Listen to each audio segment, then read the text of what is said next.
Feels like there's a lot of war and conflict happening in the world right now, and it's complicated and challenging to process all of it. What do you think is a helpful way to approach this emotionally, Caleb? One way that has helped me approach it emotionally is to just admit that there will always be a lot of conflict. Maybe not always a lot of active war where people are killing each other, but there's always going to be conflict.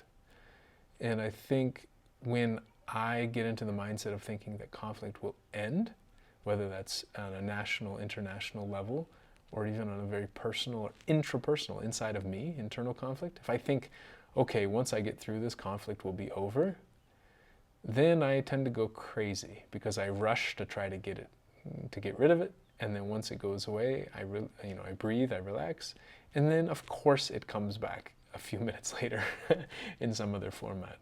And so I think one way to really, that has really helped me is just admitting that conflict will always be here.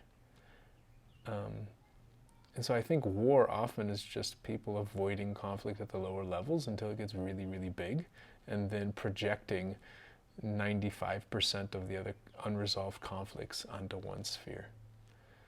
So, you take Israel, for example. Netanyahu has corruption charges against him, and then what was going on in Gaza, and then what's going on in Iran, and then what's going on internally, and I have no idea what's going on in his life.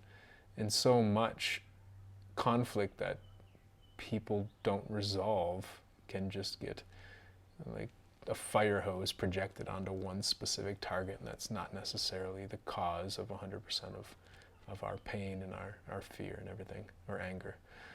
So I think one of the most helpful ways is just to recognize that conflict exists, and it will always exist, and it's always going to be a battle. It's always going to be a fight. I call it emotional combat. When I see it that way, I go, it's not a temporary fight. It's a long, ongoing fight.